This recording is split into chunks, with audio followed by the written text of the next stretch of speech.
पढ़ रहे थे लेसन नंबर 6 हमारा कंप्लीट हो चुका था और आज हम पढ़ने जा रहे हैं लेसन नंबर 7 राजनीतिक सहभागिता। देखिए अब तक हमने बहुत सारी विचारधाराओं के बारे में अध्ययन किया, बहुत सारी विचारधाराएं हमने पढ़ी और उन विचारधाराओं में हमने देखा कि इस प्रकार से राजनीति विज्ञान निरंतर रूप से हमारे सामाजिक और राजनीतिक क्षेत्रों में अपना योगदान दे रही है। प्रारंभ से आपको बताया गया कि ये सब्जेक्ट जो है कोई भी सब्जेक्ट अपने आप में इम्पोर्टेंट होती है, लेकिन कुछ सब्जेक्ट ऐसी होती है जो हमारे लाइफ में, हमारे फ्यूचर में, हमारे कंपटीशन के अकॉर्डिंग अगर हम देखें तो हमारे लिए बहुत ही इम्पोर्टेंट होती है। तो आपको जैसे पढ़ाया जा रहा था हिस्ट्री, ज्योग्राफी, पॉलिटिकल साइंस, ये आपके कंपटीशन वाले पार्ट में जीके वाले पार्ट को कंप्लीट करती है। और जैसे आप विचारधारा को पढ़ रहे हैं तो विचारधाराएं आपके आने वाले कंपटीशन एग्जाम में बहुत ज्यादा इम्पोर्टेंट है। 6 विचारधाराएं हम पढ़ चुके थे। 7वीं विचारधारा हमारी राजनीतिक सहभागिता। राजनीतिक सहभागिता देखिए आज हम लेसन को थोड़ा समरी टाइप में पढ़ेंगे, जो इसके एक्सप्लेन है वो हम कल करेंगे। आज थोड़ा सा हम चाहते हैं कि आपको इस सब्जेक्ट से संबंधित तो थोड़ा सा और जो जानकारी है आउट ऑफ बुक जो है वो इसको हम आपको प्रोवाइड करवाने का पूरा प्रयास करेंगे। तो यहाँ हम बात कर रहे हैं आज राजनीतिक सहभागिता के बारे में। राजनीतिक सहभागिता क्या है? देखिए राजनीतिक सहभागिता जिसके शब्द से ही आपको निकल कर आता है राजनीतिक सहभागिता, राजनीतिक क्षेत्र में हमारी ओर से दिए जाने वाला सहयोग। राजनीतिक क्षेत्र में हमारी ओर से दिया जाने वाला जो सहयोग है वो राजनीतिक सहभागिता कहलाता है।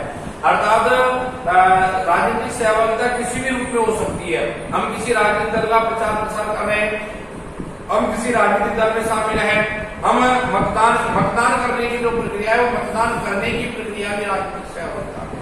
अर्थात हमारे मतदान करने की प्रक्रिया भी राजनीतिक सहभागिता में शामिल है।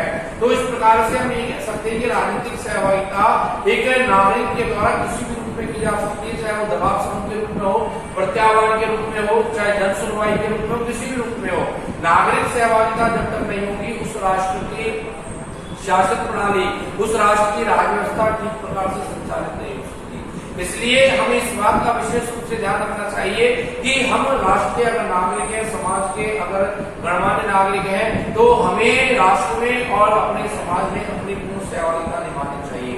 चाहे वो आप किसी राजनीतिक दल के माध्यम से निभा रहे हैं, चाहे किसी दबाव समूह के माध्यम से निभा रहे हैं या अन्य किसी माध्यम से निभा रहे हैं। राजनीतिक सहभागिता जब तक प्रत्येक नागरिक के राष्ट्र के लिए, शासन व्यवस्था के लिए नहीं होगी तब तक उसका कोई अर्थ नहीं निकल कर आ सकता। इसलिए कहा जाता है कि राजनीतिक सहभागिता जो है वो किसी भी राष्ट्र के लिए, किसी नागरिक के लिए बहुत ज्यादा इम्पोर्टेंट है।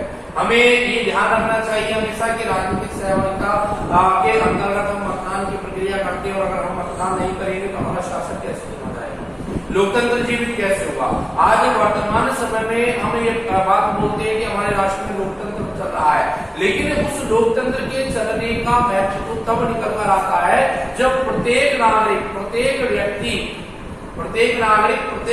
अपने मतदान का प्रयोग करता है।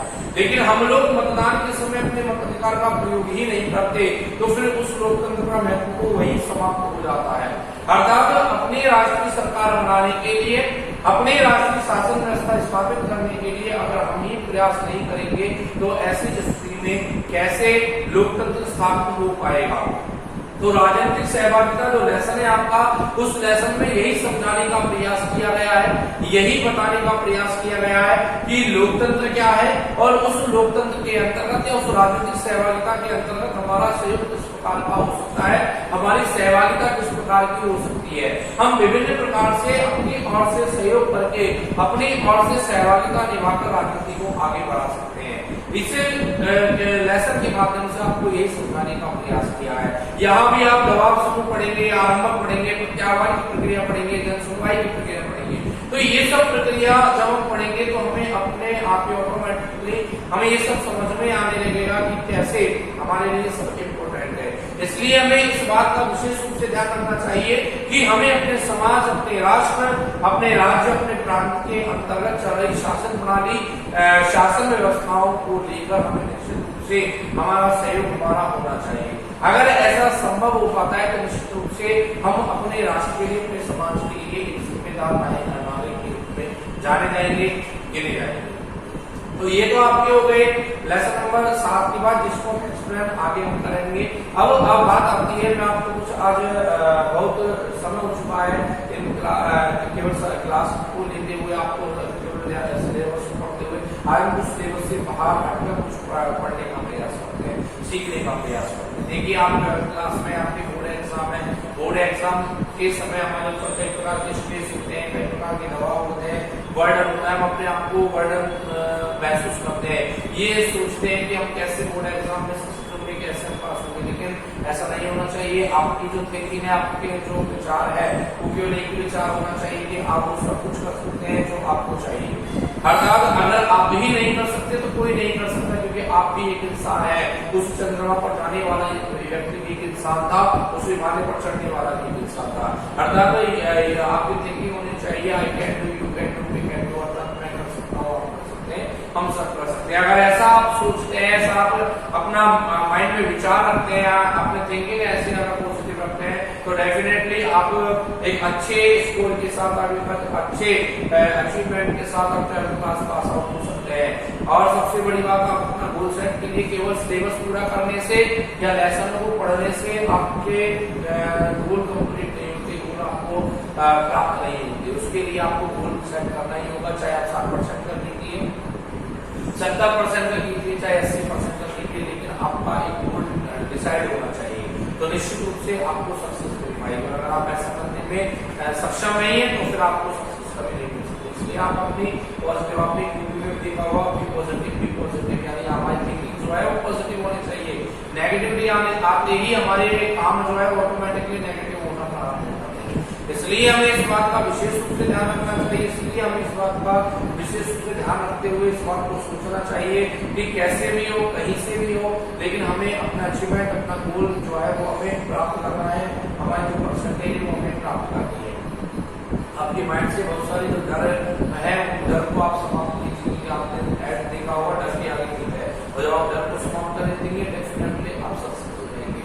आपको अगर बोला जाए कि आप में से कोई जून के महीने में दोपहर 12 बजे के 5 किलोमीटर की दौड़ पूरी कर सकता है, नहीं कर पाएंगे, लेकिन अगर आपको बोल दिया जाए कि ऐसा करने पर 5 लाख रुपए इनाम दिया जाएगा, तो डेफिनेटली आप प्रयास जरूर करेंगे। सक्सेस होना वही अलग बात है, नहीं होना वही अलग बात है, लेकिन प्रयास जरूर करेंगे। इसलिए आपको क्या परसेंटेज मिलने वाली है उससे आपको मतलब नहीं, आपका मोटो होना चाहिए, आपको अपना प्रयास जरूर कंटिन्यू रखना चाहिए। अगर आप ऐसा करेंगे से आप अपने लक्ष्य तक भी पहुंचने में सक्सेस हो पाएंगे। तो ये बहुत सारी चीजें आपके लिए बहुत ही ज्यादा प्रॉफिट बेनिफिट वाली है।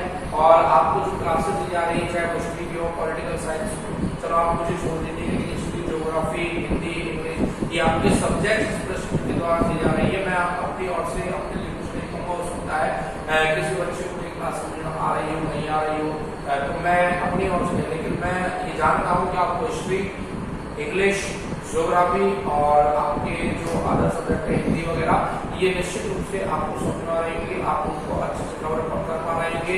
इसलिए ये आपके सब्जेक्ट के द्वारा जो भी क्लासेस दी जा रही है, आपका फुल प्रॉफिट ले, और प्रॉफिट लेने के साथ आप इस माइंडसेट से निकाल देंगे ऑनलाइन क्लासेज या वीडियो क्लासेज। बेटा कभी भी गवर्नमेंट का ऑर्डर आ सकता है, कोई ऑर्डर आ सकता है कि आपके मार्क्स में एग्जाम में इसलिए आप वीडियो क्लासेस को, ऑनलाइन क्लासेस को डीपली लेकर, सीरियसली लेकर आप उनका स्टडी करें, और घर पर भी आप उनके साथ स्टडी करें, जिससे कि आप सक्सेस हो सकें और आपको किसी प्रकार से किसी प्रॉब्लम का सामना ना करना पड़े।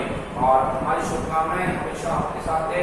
आगे भी कई बार बीच में आपका motivation classes, out of syllabus की बातें कुछ बताई जाएंगी, जिससे आप कंटिन्यू आप अपना काम करते रहें और बोरियत महसूस न करें, लंबे समय तक किसी काम करने से बोरियत महसूस। इसलिए आज आपको ये थोड़ा सा मोटिवेशन क्लास दी गई, दी गई, और मैं समझता हूँ कि आपको ये सब चीजें समझ में आ रहेंगी। मैं अपनी ओर से प्रयास करूंगा कि आप हमारी बातों को ठीक से समझ सके और उनका बेनिफिट्स आपको दे सके। कोई भी डाउट और कंफ्यूजन आपके माइंड में आता है तो आप क्लास के माध्यम से, टीचर्स के माध्यम से, स्कूल के माध्यम से क्लियर कर सकते हैं। सबसे बड़ी बात, इस कोविड-19 में आप अपना ध्यान रखिए, फैमिली मेंबर्स का ध्यान रखिए, घर पर रहिए, सुरक्षित रहिए। बाकी की बातें हम अगली क्लास में करेंगे। तब तक के लिए ओके, थैंक्स।